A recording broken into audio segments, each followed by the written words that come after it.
Could the new chairman of the BBC be a Brexiteer? After all, this story really all over the place after my report yesterday about Lord Moore pulling out of the running to become the new BBC chairman. I'm going to bring you all the very latest in this report today.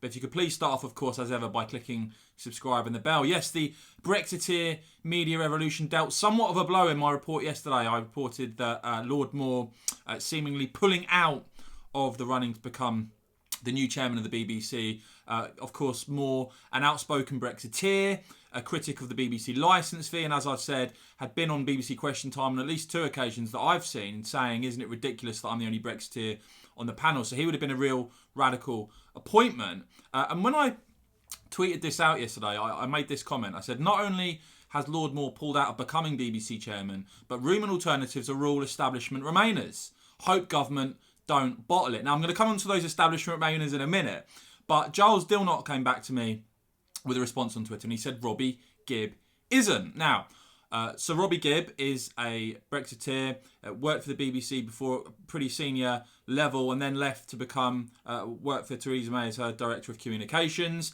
And the Telegraph now have the story today.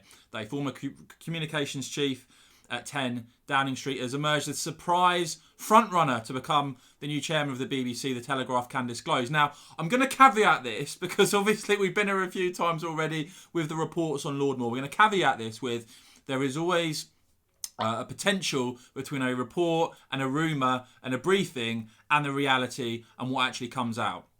But the Telegraph are saying that Sir Robbie Gibb, who ran Number 10's press team when Theresa May was Prime Minister, is seen as a favourite after Lord Moore obviously pulled out of the race, made it clear he would not be applying because of family reasons.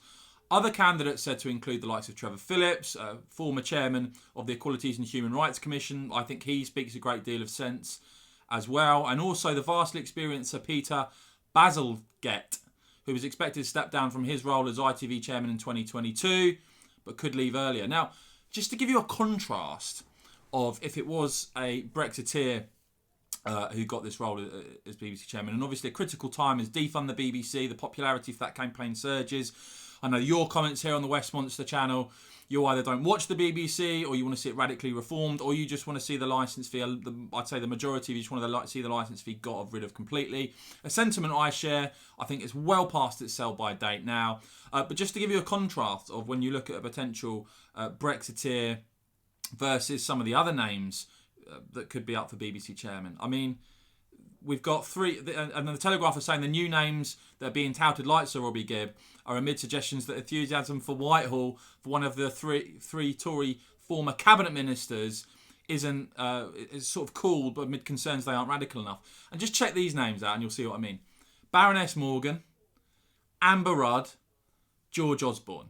Now, you know, if you think any of those 3 are going to really, really radically change the direction of the BBC, wake up and smell the coffee. It ain't gonna happen. And we've spoken before about how Labour have historically been much better at getting ideological allies into these positions and, you know, and exerting a degree of influence. Particularly, as I say, at a time when the BBC licence fee has been criticised like never before, with people having the alternatives like right here on YouTube and supporting channels like Westminster, which are surging in views and providing that alternative. People don't want to have to pay for a BBC they think is deeply out of touch and that they simply don't use anymore. And why should they, frankly? But that's the contrast. You know, the likes of Amber Rudd, George Osborne, of course, prominent Remainers, very establishment types, versus someone like Sir Robbie Gibb, who at least believed in Brexit and hopefully can see some of the lunacy in the BBC's approach on issues, you know, like Brexit, the Brexit referendum, immigration, and a plethora of others, hopefully. Though at the same time, let me know what you think in the comments, guys. I know a lot of you're past that point now. You don't actually see, you know, that whoever's appointed as BBC chairman, is that being relevant to you at all? If that's the case, let me know in the comments. It'd be really interesting to get your perspective on this story. And as I said, back to the Telegraph report. So Robbie, a lifelong Brexiteer and former head of the BBC's political programming, was being groomed by ministers for a non-executive position on the BBC's board to provide originally some support for Lord Moore, originally seen to be the front runner, of course, for that BBC chairman job.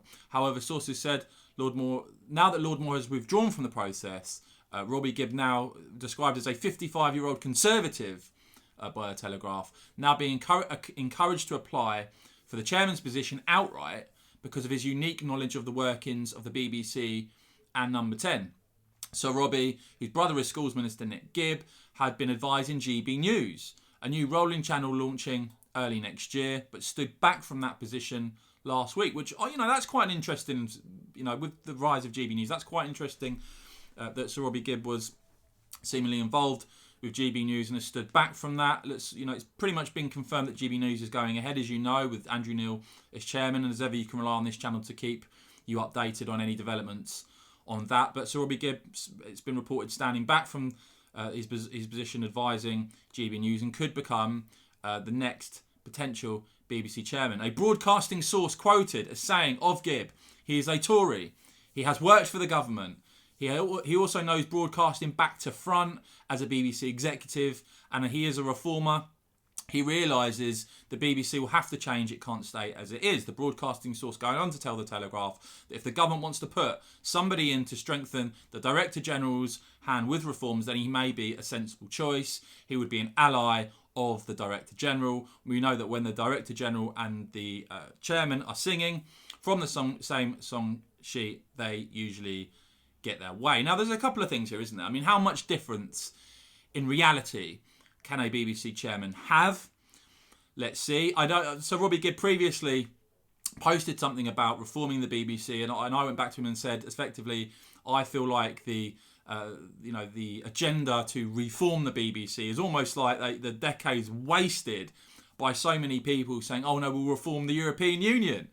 And they'd make all these positive noises and they'd talk about all these things they were going to do, and they changed absolutely nothing. Of course, topped off with that ridiculous David Cameron so-called renegotiation where he got absolutely naff all.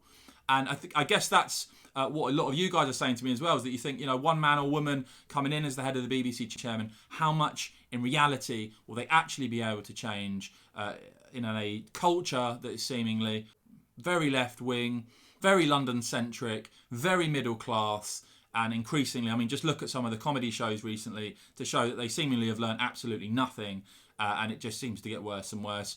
And of course, the rise, as I say, of technology, of alternative platforms like YouTube, continues to make the licence fee looking increasingly unviable. The very idea that you would force people to pay for a media service that they legitimately now can quite easily go without, when you've got a plethora of alternative entertainment and media choices. And I just wanted to finally highlight, just to give you a taste maybe for what Sir Robbie Gibb is looking at if he did come in at the BBC. He recently tweeted, is there anyone more damaging to the BBC's reputation for impartiality than Lewis Goodall? This is so off the scale, I don't even know where to begin, highlighting an article that Lewis Goodall had written. So there you go, guys. You could potentially be looking at Brexiteer still coming in as BBC chairman. Are the government going to completely bottle it? And is someone like Amber Rudd and George Osborne going to get the gig? In which case, I imagine, the calls to scrap the licence fee are, I think they're inevitably going to grow anyway. But at that point, I think they'd probably skyrocket. It's clear now. And, this is a bigger point as well. If you look at the entire media landscape in the UK, trust in the media is down. Engagement with things like the BBC is down. The resentment of the licence fee has skyrocketed.